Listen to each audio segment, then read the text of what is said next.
Hello students, welcome to Next Bio Academy. आज हम start करने जा रहे हैं एक नया topic, plasma membrane.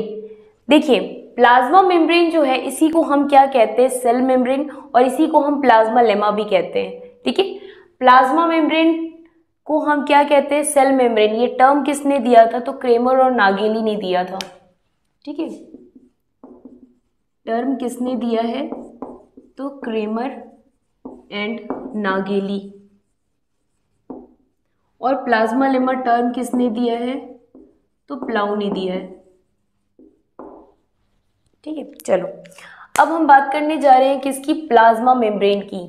Plasma membrane की जो हमारी स्टडी थी, जब तक हमारा इलेक्ट्रॉन माइक्रोस्कोप डेवलप नहीं हो गया था तब तक हमारी इसकी डिटेल स्टडी नहीं हो पाई थी।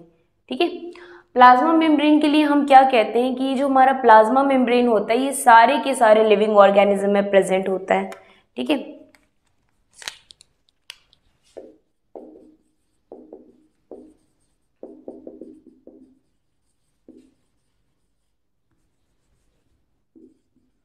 जितने भी लिविंग ऑर्गेनिज्म होते हैं सब में हमारा प्लाज्मा मेम्ब्रेन प्रेजेंट होता है।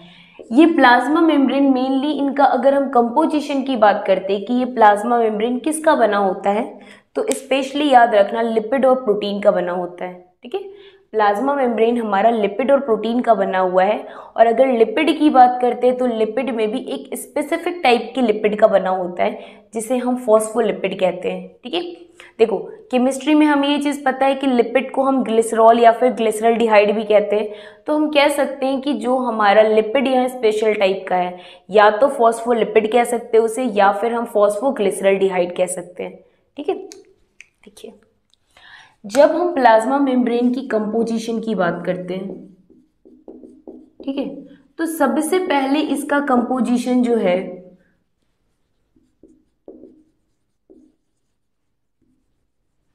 First time chemical composition of plasma membrane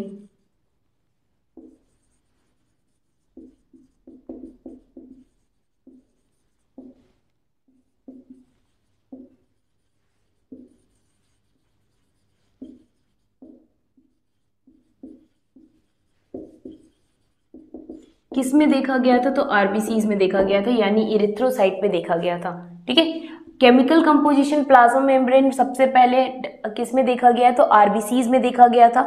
RBC में हमने देखा क्या था कि 52% हमारा प्रोटीन है और 40% हमारा क्या है? लिपिड है। ठीक है, ये यहाँ से ये इंपॉर्टेंट क्वेश्चन बनता है क्योंकि ये परसेंटेज हमेशा एग्जाम में पूछा जाता है कि 52% हमारा क्या है?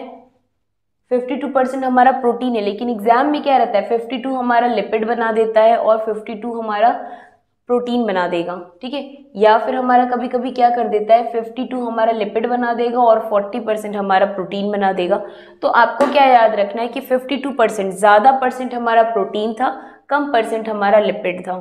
ठीक है, लेकिन जो हमारा लिपिड और प्रोटीन का रेशियो है ये हमारे बाकी सेल मेम्ब्रेन में वेरी करता है।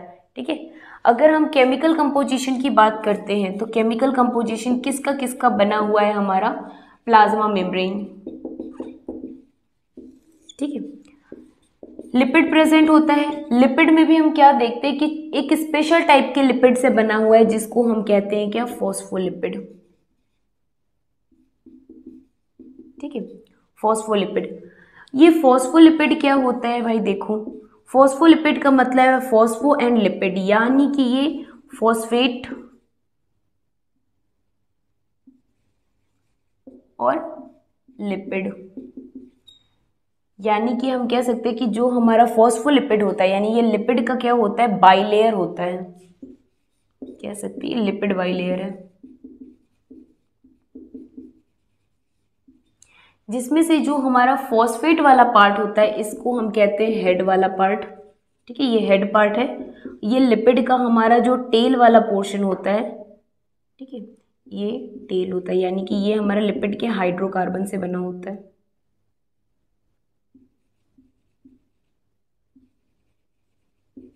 लिपिड हाइड्रोकार्बन, और ये लिपिड का फॉस्फेट वाला पार्ट। तो हेड वाला पोर्शन कैसा होता है? हमारा पोलर होता है। ठीक है, हेड वाला पोर्शन पोलर होता है। टेल वाला पोर्शन कैसा होता है? ये नॉन पोलर होता है। जो पोर्शन हमारा पोलर होगा यानी कि वाटर लविंग होगा, तो वाटर लविंग मॉलिक्यूल्स को हम क्या कहते हैं, हाइड्रोफिलिक। ठीक है, हाइड्रोफिलिक। हाइड्रोफिलिक का मतलब होता है हमारा वाटर लविंग। यानी कि जो हमारा प्लाज्मा मेम्ब्रेन होता है, प्लाज्मा मेम्ब्रेन का जो हेड वाला पोर्शन, यानी लिपिड की दो बाई लेयर होती है, यानी इस तरह से हम एक स्ट्रक्चर देखते हैं। ये मान लो हेड वाला पोर्शन है, इस तरह से इसकी टेल का पोर्शन, फिर इधर से हम एक ऐसा स्ट्रक्चर देखते हैं। ठीक है, एक लेयर ये हो गई लिपिड की और एक लेयर हमारी ये हो गई, इन दोनों को मिला के हम कहते हैं लिपिड का ये क्या है, बाई लेयर है, यानी दो लेयर है। ठीक है, यानी ये हमारा स्ट्रक्चर कुछ ऐसा होता है, ये हमारा फॉस्फेट पार्ट है और ये टेल वाला हमारा हाइड्रोकार्बन पार्ट होता है, लिपिड का हाइड्रोकार्बन वाला पोर्शन। ठीक है, जिसमें से हमारा हेड पोर्शन कैसा होता है, हाइड्रोफिलिक यानी कि वाटर लविंग होता है। जो टेल पोर्शन होता है ये नॉन पोलर होता है, तो इसीलिए ये कैसा होगा, हमारा हाइड्रोफोबिक होता है। ठीक है, वाटर के लिए कैसा होगा, ये वाटर हेटर, इसको वाटर हीटर भी कहते हैं। ये क्या है, हाइड्रोफोबिक है, मतलब इसको पानी बिल्कुल पसंद नहीं है। टेल वाला पोर्शन हमेशा चाहेगा क्या, कि हम पानी से दूर रहें, एक्वस इन्वायरमेंट जो रहेगा उससे हमेशा दूर रहना चाहेगा इसका टेल वाला पोर्शन। हेड वाले को इसको वाटर से बहुत प्यार है, हमेशा ये वाटर वाला एरिया उसके हेड को टच करना चाहिए। ठीक है, तो ये हमारा क्या है, केमिकल कंपोजिशन एक तो लिपिड का पता चल गया। इसके अलावा हम क्या देखते हैं कि लिपिड में भी हमारा कोलेस्ट्रॉल प्रेजेंट होता है। ठीक है, कोलेस्ट्रॉल, कोलेस्ट्रॉल भी एक टाइप का हमारा लिपिड है, तो यहाँ कोलेस्ट्रॉल भी प्रेजेंट होता है। जब हम फ्लूइडिटी की बात करते हैं कि जो हमारा प्लाज्मा मेम्ब्रेन की फ्लूइडिटी है, यानी इसका जो मूवमेंट हो गया, फ्लूइडिटी जो हो गया वो किसकी वजह से होता है, तो कोलेस्ट्रॉल मेंटेन करता है फ्लूइडिटी को। ठीक है, फ्लूइडिटी मेंटेन्ड बाय कोलेस्ट्रॉल।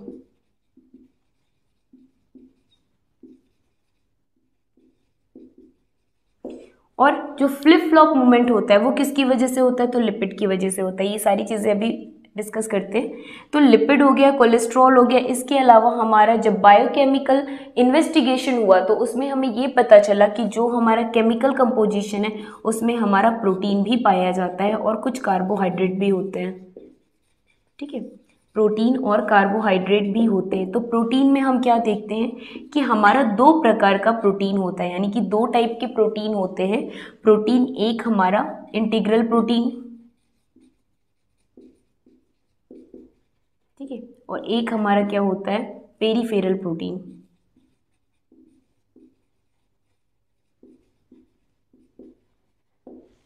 ठीक है, ये देखो जो हमारा प्लाज्मा मेम्ब्रेन है, प्लाज्मा मेम्ब्रेन किसका किसका बना हुआ है, तो लिपिड का बना है, प्रोटीन का बना है, कार्बोहाइड्रेट का बना है और हमारा कोलेस्ट्रॉल का बना हुआ है। ठीक है, कोलेस्ट्रॉल को ऐसे समझो, जो टेल वाला पोर्शन है उसमें कहीं कहीं हमारा क्या होता है, कोलेस्ट्रॉल इस तरह से तैरते रहता है, जो लिपिड वाला इन्वायरमेंट होता है। लिपिड में भी जो हमारा लिपिड होता है एक स्पेशल टाइप के लिपिड से बना होता है, जिसको हम क्या कहते हैं, फॉस्फोलिपिड। फॉस्फो बोले तो उसका जो हेड वाला पोर्शन है वो फॉस्फेट का बना है, लेकिन जो टेल वाला पोर्शन है वो क्या है, हमारा नॉन पोलर है। ठीक है, हाइड्रोकार्बन्स की चेन से बना हुआ है, ये नॉन पोलर होता है। नॉन पोलर बोले तो ये हमारा क्या है, हाइड्रोफोबिक है, यानी कि वाटर हेटर है। जब पानी वाला पोर्शन, या हम कह सकते हैं जो फ्लूइड या फिर एक्वस इन्वायरमेंट वाला जो पोर्शन होता है हमारा, वहां से हमेशा टेल क्या चाहता है कि वहां से हम दूर रहें। ठीक है, ये हमारी कंपोजिशन की बात हो गई। अब देखो, हमारे एक साइंटिस्ट थे जिन्होंने क्या किया था, प्लाज्मा मेम्ब्रेन का एक मॉडल दिया था, फ्लूइड मोज़ेक मॉडल। ये हमारा उसी पे बेस्ड है। अब हम देखो फ्लूइड मोज़ेक मॉडल की बात करते हैं।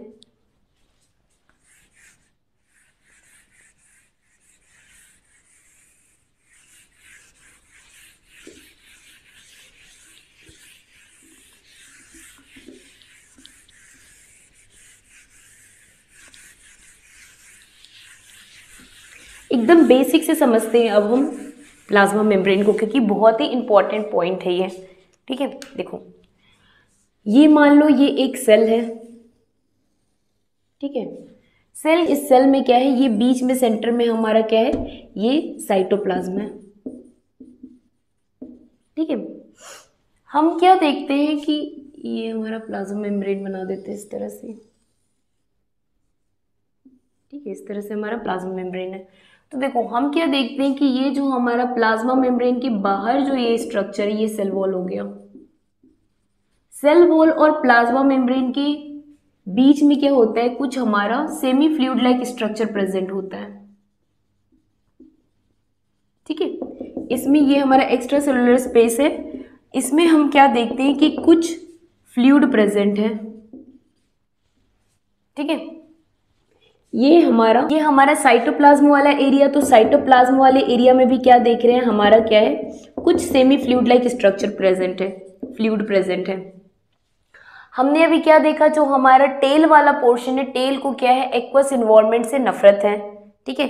तो जहां जहां हमारा फ्लूइड लाइक स्ट्रक्चर होगा वहां वहां हमारा क्या होगा, जो टेल वाला पोर्शन है प्रेजेंट नहीं होगा। तो हमारा स्ट्रक्चर कुछ प्लाज्मा मेम्ब्रेन का इस टाइप का होता है कि जिस जिस साइड हमारा वाटर वाला एरिया है उस साइड क्या है, उसका हेड वाला पोर्शन है, ठीक है। जैसे इस वाले एरिया में क्या है, पूरा का पूरा फ्लूइड वाला स्ट्रक्चर है, तो इस पूरे एरिया में क्या है, उसका सिर है।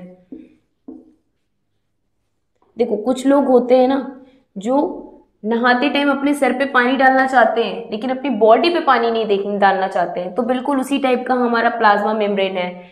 सर भीगे चलेगा लेकिन बॉडी और पैर ना भीगे, ऐसा वाला पोर्शन की क्या है, ये प्लाज्मा मेम्ब्रेन के साथ है।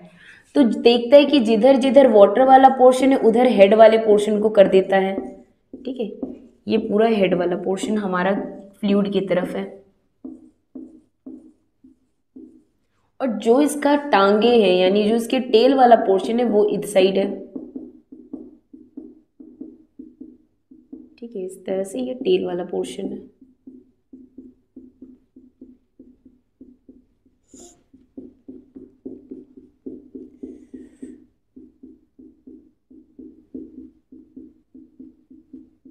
ठीक है, अब देखो अगर लिपिड की बाई लेयर ना होती तो इस साइड तो चलो कैसे भी ये बच गया, वाटर वाला एरिया तो चलेगा।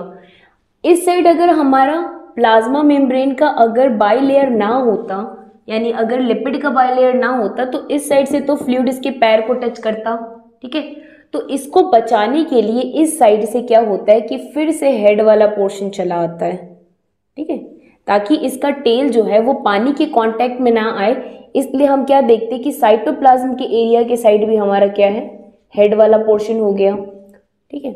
इस तरह से क्या है, ये हमारा हेड वाला पोर्शन साइटोप्लाज्म के साइड, क्योंकि इधर फ्लूइड लाइक स्ट्रक्चर है, फ्लूइड है, तो इधर भी हेड वाला पोर्शन हो गया, और इन दोनों का जो हमारा टेल वाला पोर्शन है वो एक साइड हो गया, ताकि ये वाटर से प्रोटेक्टेड रहे,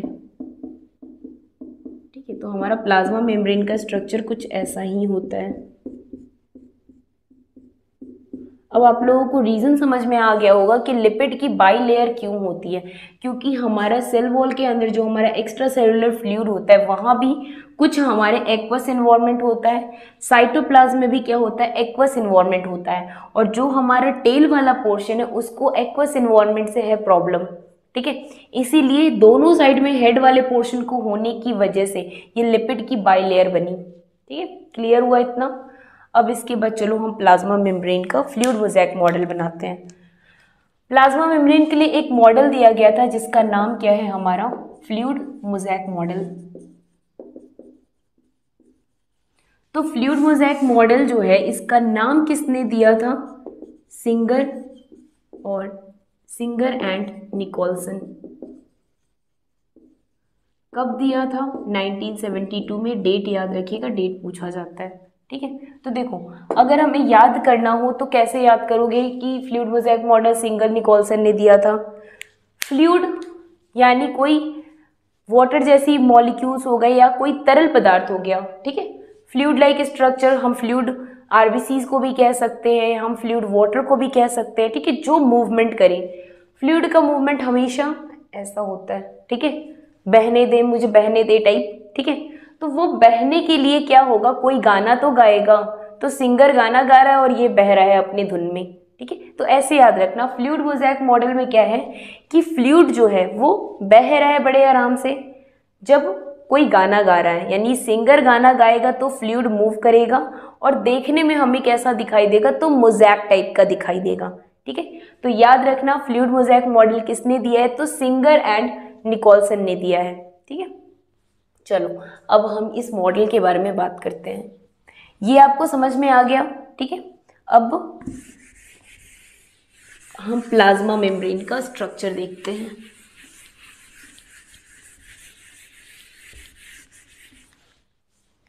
ये देखो, लिपिड की बाइलेयर होगी, ये इस तरह से लिपिड, हेड वाला पोर्शन है इसका,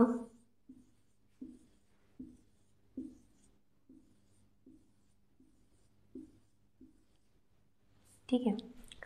नीचे की साइड में हम क्या देख रहे हैं, ये इसका हेड वाला पोर्शन है।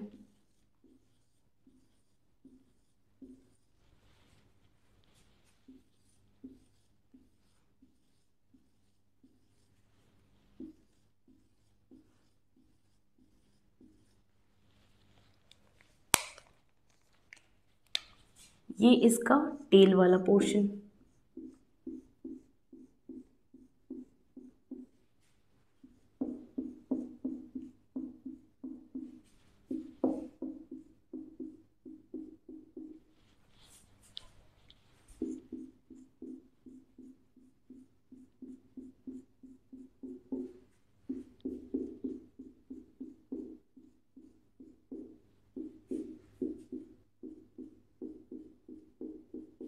ठीक है। ये हमारा क्या है, लिपिड का बाइलेयर।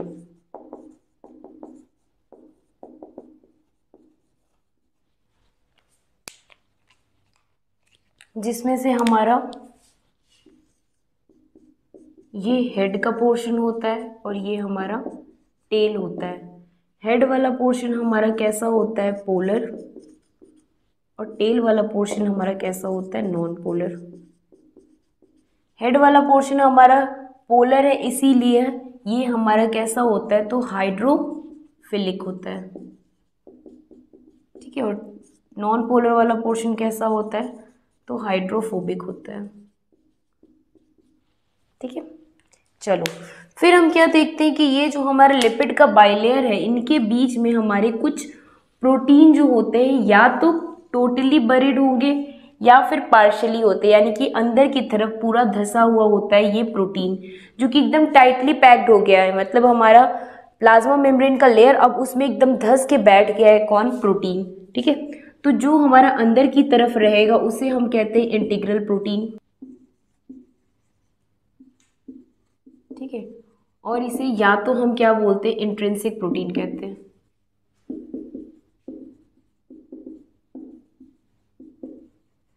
ठीक है, कुछ प्रोटीन हमारे बाहर की तरफ होते हैं, इस तरह से तैरते रहते हैं।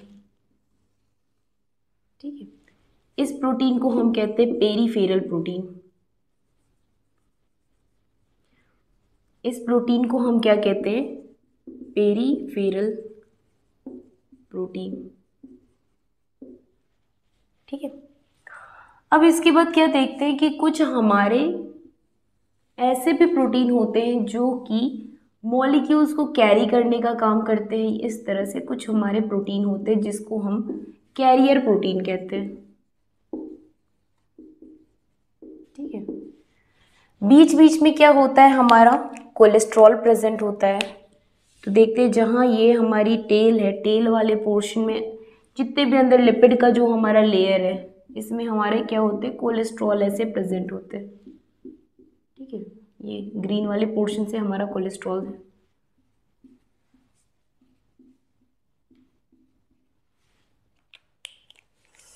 इसके बाद अब हम क्या देख रहे हैं कि ये हमारा जो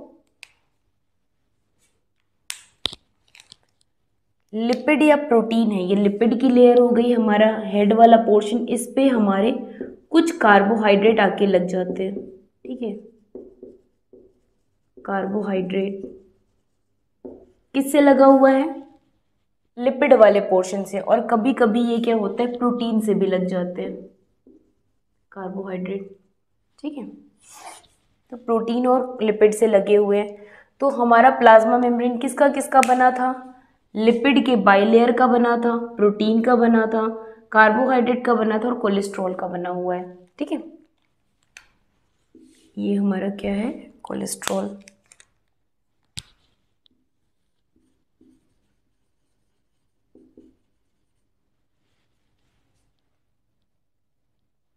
देखो इधर वाला इन्वायरमेंट हम मान लेते हैं, ये इन्वायरमेंट हमारा क्या है, साइटोप्लाज्म। ठीक है, और ये वाला एरिया हमारा किसका है, तो ये एक्स्ट्रा सेलुलर मैट्रिक्स।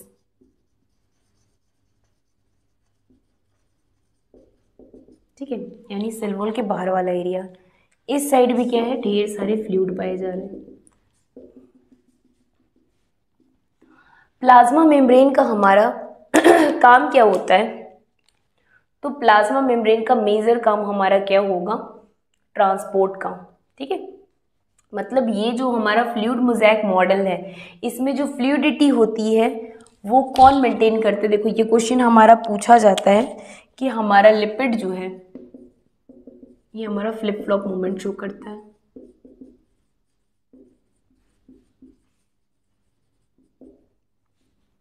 ठीक है, और जो हमारा लिपिड होगा यानी जो हमारा सेल मेम्ब्रेन होता है, ये कैसा होता है, तो सिलेक्टिव परमिएबल होता है।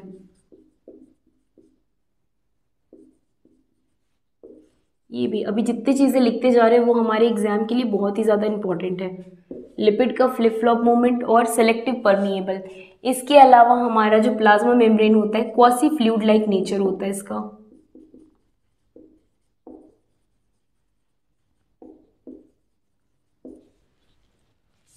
ठीक है, देखो अब इसके बाद हम क्या बात करते हैं कि जो हमारा प्लाज्मा मेम्ब्रेन है इससे हमारा ट्रांसपोर्ट कैसे हो रहा है। ये वाला पोर्शन हमारे साइटोप्लाज्म का पोर्शन है। ठीक है, इस साइड हमारा एक्स्ट्रा सेलुलर मैट्रिक्स है, यानी इस साइड हमारा फ्लूइड वाला पोर्शन, हेड के लिए फ्लूइड पोलर है और इधर भी हेड के लिए पोलर है मॉलिक्यूल्स। ठीक है, तो जब कभी भी न्यूट्रल जो सॉल्यूट होते हैं, ठीक है, अगर न्यूट्रल सॉल्यूट का हमारा मूवमेंट कराना हो तो हम क्या देखते हैं, न्यूट्रल सॉल्वेंट बड़े आराम से इधर से पास कर जाएगा। बात करते हैं तो न्यूट्रल सॉल्यूट बड़े आराम से हमारा पास कर जाएगा, उसको लिपिड और प्रोटीन किसी से कोई मतलब नहीं है। ठीक है, बड़े आराम से क्या किया, ये पास कर गया न्यूट्रल सॉल्वेंट। जब हम आयंस की बात करते हैं, ठीक है, आयंस के लिए क्या देखते हैं कि हमें इस चैनल की ज़रूरत पड़ती है, यानी कि हमें प्रोटीन की ज़रूरत पड़ती है। तो ये जो हमारे आयंस हैं, ठीक है, आयंस हमारे प्रोटीन के थ्रू मूवमेंट करते हैं। ठीक है, प्रोटीन के थ्रू मूव कर गए आयंस। जब हम वाटर की बात करेंगे, ठीक है, तो वाटर के लिए क्या होता है कि जो हमारा प्रोटीन होता है, प्रोटीन में पूरे 8 मॉलिक्यूल्स लगे होते हैं। इस तरह से एक पाइप लाइक स्ट्रक्चर होता है। ठीक है, 8 मॉलिक्यूल्स का, इसको हम क्या बोलते हैं, एक्वापोरिन्स। ठीक है, ये हमारा क्या है, एक्वापोरिन। और इसी एक्वापोरिन से हमारा क्या होता है, वाटर मूव करके, यहाँ से मान लो वाटर इधर से मूव करके गया या फिर इधर से वाटर मूव करके गया। ठीक है, इस तरह से एक्वापोरिन के चैनल बने होते हैं। मान लो कि अगर लिपिड को मूवमेंट कराना है तो बड़े आराम से, मान लो यहाँ पे हेड वाले पोर्शन से लड़ झगड़ के आ गया, लेकिन अंदर पूरा लिपिड का इन्वॉल्वमेंट है, बाहर फिर आराम से निकल गया। ठीक है, तो ये हमारा क्या होता है, लिपिड का मूवमेंट होता है। जो हमारा मूवमेंट है या ट्रांसपोर्ट है,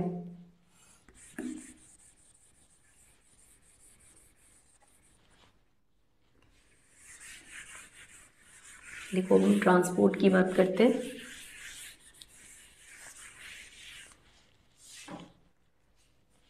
जो भी ट्रांसपोर्ट होता है ये 2 तरह का हो सकता है, या तो पैसिव ट्रांसपोर्ट होगा या फिर एक्टिव ट्रांसपोर्ट होगा। ठीक है, जब भी हम पैसिव ट्रांसपोर्ट की बात करते हैं तो इसमें हमारी एटीपी की कोई ज़रूरत नहीं होती है। ठीक है, यानी यहाँ पे एटीपी की कोई रिक्वायरमेंट नहीं होती है, और ये जो हमारा मॉलिक्यूल्स होता है वो हमारा अलोंग कंसेंट्रेशन ग्रेडियंट की तरफ चलता है। ठीक है, यानी कि हायर कंसेंट्रेशन से लोअर कंसेंट्रेशन की तरफ मूव करेगा अलोंग कंसेंट्रेशन ग्रेडियंट। ठीक है, पैसिव वाले में हम क्या देखते हैं कि यहाँ हमको कोई भी एटीपी की नीड नहीं होती है, ठीक है, नो एटीपी नीडेड। दूसरी चीज, मॉलिक्यूल्स यहाँ higher concentration to lower concentration जाते हैं, ठीक है। तीसरी चीज, ये अलोंग कंसेंट्रेशन ग्रेडियंट जाता है।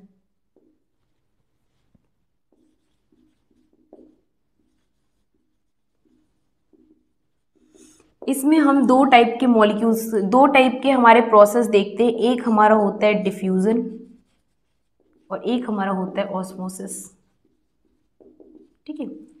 डिफ्यूजन में हम क्या देखते हैं कि जैसे मान लो कि गैसेस का मूवमेंट, ठीक है, हम क्या करते हैं, एक रूम में मान लो परफ्यूम छिड़का इस एरिया में, तो यह वाले मॉलिक्यूल्स जो यहाँ पे है इस एरिया में ढेर सारे कंसंट्रेशन यहाँ पे होते हैं मॉलिक्यूल्स के, तो ये हमेशा सोचते हैं कि हम हायर कंसंट्रेशन से लोअर कंसंट्रेशन में जाएं। मॉलिक्यूल्स यहाँ ज़्यादा है, वो दूर दूर देख रहे हैं कि पूरे रूम में क्या स्पेस बहुत खाली है, तो यहाँ हायर कंसंट्रेशन है, वो चाहते हैं कि जहाँ पे कम मॉलिक्यूल्स हैं हम वहाँ चले जाए, तो ये हायर कंसंट्रेशन से लोअर कंसंट्रेशन में चले गए, ठीक है। इसीलिए जब कोई भी परफ्यूम स्प्रे करते हो तो पूरे रूम में स्मेल आ जाती है, क्योंकि ये हायर कंसंट्रेशन से लोअर कंसंट्रेशन में जाना चाहते हैं अलोंग कंसंट्रेशन ग्रेडियंट, और यहाँ जाने के लिए इनको एटीपी खर्च भी नहीं करना पड़ता है। तो ये हमारा क्या हो जाता है, डिफ्यूज़न। डिफ्यूज़न में हम क्या देखते हैं कि यहाँ पे हमारा गैसेस का ट्रांसपोर्ट होता है और अलोंग कंसंट्रेशन ग्रेडियंट हायर से लोअर कंसंट्रेशन में। जब हम ऑस्मोसिस की बात करते हैं तो यहाँ हम क्या देखते हैं कि वाटर का ट्रांसपोर्ट हो रहा है थ्रू डिफ्यूजन, ठीक है, from higher concentration to lower concentration. Osmosis में क्या देखते हैं कि एक सेमी परमिएबल मेम्ब्रेन होता है जिसके थ्रू जो वो हायर कंसंट्रेशन से लोअर कंसंट्रेशन मॉलिक्यूल्स मूव करते हैं, ठीक है। यहाँ एक इंपॉर्टेंट चीज़ क्या है, सेमी परमिएबल मेम्ब्रेन।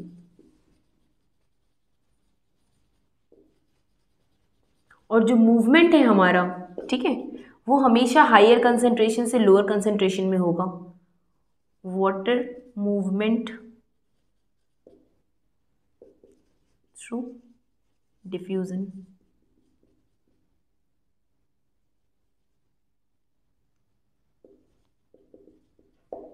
ठीक है।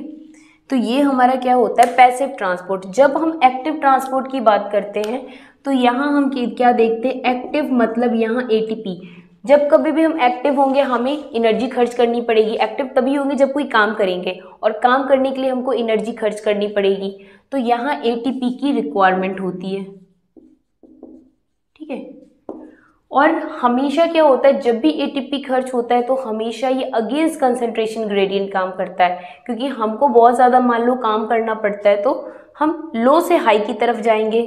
तो एक्टिव ट्रांसपोर्ट में क्या होता है, एटीपी की ज़रूरत भी पड़ती है और ये अगेंस्ट कंसंट्रेशन ग्रेडियंट काम करता है। जैसे एग्जाम्पल देख लो, मान लो हमारा साइटोप्लाज्म में पोटेशियम आयन बहुत ज़्यादा है, ठीक है, बहुत ज़्यादा है, तो हम क्या देख रहे हैं कि फिर भी एक्स्ट्रा सेलुलर मैट्रिक्स से यहाँ क्या होता है कि ढेर सारा यहाँ से एटीपी खर्च करके ये वापस से कहाँ आता है, साइटोप्लाज्म में आता है। मतलब ज़रूरत नहीं है साइटोप्लाज्म में, लेकिन फिर भी जहाँ पे ज़्यादा मॉलिक्यूल्स है फिर भी वहीं पे मॉलिक्यूल्स आके भरते जा रहे हैं। ये हमारा एक्टिव ट्रांसपोर्ट में होता है कि ये अगेंस्ट कंसंट्रेशन ग्रेडियंट काम करता है, ठीक है। और ये मूवमेंट हमेशा लो कंसंट्रेशन से हाई कंसंट्रेशन की तरफ मूव करेगा, ठीक है। अगर इसकी एग्जाम्पल की बात करते हैं तो सोडियम पोटेशियम पंप। देखो क्या होता है कि हमारा साइटोप्लाज्म में जो पोटेशियम आयन है बहुत ही ज़्यादा होता है, फिर भी एक्स्ट्रा सेलुलर मैट्रिक्स से क्या होता है, एक एटीपी खर्च करके यहाँ पे क्या आ जाता है, पोटेशियम आयन आ जाता है। हमारा अंदर कितनी पोटेशियम आयन आएगा, तो 2 पोटेशियम आयन हमारा अंदर आता है और 3 सोडियम आयन, ठीक है। 3 सोडियम आयन जो है ये हमारा सेल के बाहर जाता है। ये क्वेश्चन आपसे पूछा भी जाता है कि सोडियम पोटेशियम पंप में कितने सोडियम हमारे बाहर जाते हैं और कितने पोटेशियम अंदर आते हैं, तो 3 सोडियम बाहर जाता है, 2 पोटेशियम अंदर आता है, ठीक है। ये हमारा क्या था, ट्रांसपोर्ट का पार्ट। अब ट्रांसपोर्ट में भी देखो कुछ हमारा बल्क ट्रांसपोर्ट भी होता है, ठीक है। स्क्रीनशॉट ले लीजिए इसके। चलिए देखो,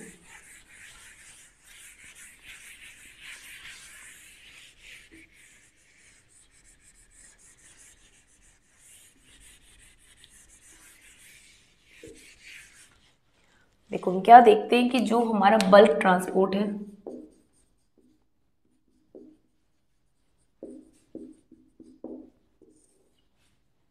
जब हम बल्क ट्रांसपोर्ट की बात करते हैं तो यहाँ हमारा बल्क ट्रांसपोर्ट में दो प्रोसेस होता है। एक हमारा होता है एंडोसाइटोसिस और एक हमारा होता है एक्सोसाइटोसिस।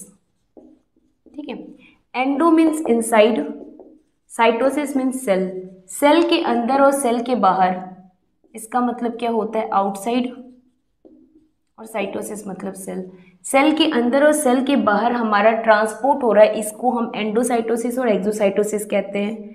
एंडोसाइटोसिस में हमारा दो प्रोसेस होता है, एक हमारा फेगोसाइटोसिस होता है और एक हमारा पिनोसाइटोसिस होता है। ठीक है, फेगोसाइटोसिस मतलब फूड इनगल्फ, यानी कि जब कभी कोई भी ऑर्गेनिज्म फूड को इनगल्फ कर रहा है तो इस प्रोसेस को हम फेगोसाइटोसिस कहेंगे। पिनोसाइटोसिस मतलब ड्रिंक।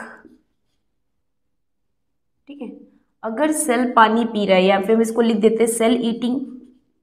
फेगोसाइटोसिस का मतलब सेल ईटिंग होता है और पिनोसाइटोसिस का मतलब सेल ड्रिंकिंग। अगर सेल पानी पी रहा है तो पिनोसाइटोसिस हो गया, अगर सेल खाना खा रहा है तो फेगोसाइटोसिस हो गया। अगर सेल वोमिटिंग कर रहा है तो ये हमारा एक्सोसाइटोसिस। ठीक है, इसे हम क्या कहते हैं, सेल वोमिटिंग। यानी कि जो भी एक्सक्रीटरी वेस्ट निकाल रहा है सेल, वो हमारा क्या हो जाता है, एक्सोसाइटोसिस। ये हमारा क्या था, प्लाज्मा मेम्ब्रेन का ट्रांसपोर्ट का पार्ट था। ये पूरा प्लाज्मा मेम्ब्रेन हमारा कंप्लीट होता है। ठीक है, इसे हम दोबारा से देख लेते हैं। अगर हम न्यूट्रल सॉल्यूट की बात करते हैं तो प्लाज्मा मेम्ब्रेन में न्यूट्रल सॉल्यूट आराम से पास कर जाता है थ्रू सिंपल डिफ्यूजन। ठीक है, कोई भी मूवमेंट की जरूरत नहीं पड़ती, बड़े आराम से पास कर जाएगा। जब हम आयंस की बात करते हैं या वाटर की बात करते हैं तो इसको चैनल की जरूरत पड़ती है। ठीक है, ये क्या हुआ, जैसे मान लो अगर वाटर को मूवमेंट करना है तो यहाँ पे 8 मॉलिक्यूल्स का एक्वापोरिन का एक आपका प्रोटीन चैनल लगा होता है, इससे हमारा वाटर ट्रांसपोर्ट हो जाता है। ठीक है, आयंस का मूवमेंट भी हमारा प्रोटीन के थ्रू होता है।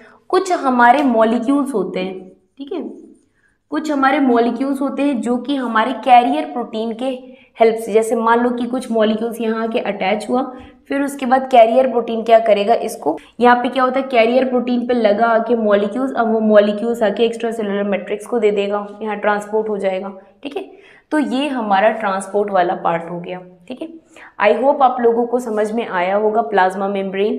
ठीक है, कोई भी दिक्कत होती है तो हम पहले भी बोल रहे हैं कि आप कमेंट सेक्शन में जाके जो भी आपके पॉइंट में कंफ्यूजन है आप वहाँ पे कमेंट कर सकते हैं। ठीक है, ओके, थैंक यू। और आप लोग क्या कीजिएगा कि इस प्लाज्मा मेम्ब्रेन को एक बार एनसीईआरटी से ज़रूर रीड कीजिएगा। ठीक है, कुछ एक पॉइंट जैसे ये बल्क ट्रांसपोर्ट के हमारे पॉइंट जो है थोड़े एक्स्ट्रा है, क्योंकि एनसीईआरटी में बहुत ही कम दिया हुआ था, इसलिए मैंने थोड़ा सा बस बता दिया है। ठीक है, लेकिन ये टोटली एनसीईआरटी, आप एक बार एनसीईआरटी जाके रीड कर लीजिएगा। अगर अच्छा लगा हो तो लाइक और सब्सक्राइब ज़रूर कीजिएगा। Thank you.